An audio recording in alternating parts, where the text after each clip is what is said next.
त्यसरी हतकाडी लगाएर लानु मिल्छ? के भयो अहिलेको पुलिसहरू? सबै कलाकारहरूले उहाँको विषयमा सपोर्ट लिएर कसैले बोलेको छैन क्या। म एउटा कलाकार हो, आज म बोल्छु, म सपोर्ट गर्छु सागर दाजुको, म सपोर्ट गर्छु उहाँको लागि भन्नु, उहाँको लागि।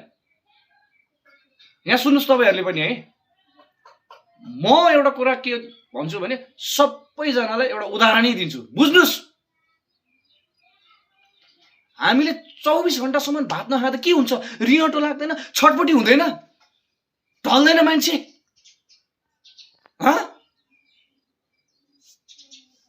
एक वर्षसम्म हामीले भात खाएन भने हामी त मर्छौँ, हड्डी नै फातल फुतल भएर मर्छौँ सिधै।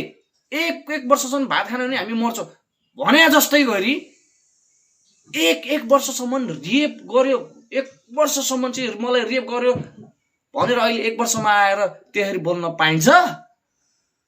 त्यो 1 वर्षसम्म चाहिँ मलाई बलात्कार गर्यो भनेर भन्नुभएको छ नि सङ्गमिष्टले, त्यस्तो त्यो कुरा लाग्दैन, त्यो नियम लाग्दैन उहाँलाई, त्यो गइसक्यो त्यो। म अब एउटा कुरा के भन्छु भने अहिलेको गृहमन्त्री सुदन गुरुङ र बालेन सरकार जुन प्रधानमन्त्रीलाई अबको नियम बनाउँदा चाहिँ हरेक मान्छेहरूले चाहिँ कुनै पनि मान्छेले बलात्कार गर्छ नि, चाहे केटी हो चाहे केटा होस्, उसले चाहिँ 1 महिनाभित्रमा चाहिँ गर्नु पर्यो क्या, उजुरी गर्नु पर्यो। मलाई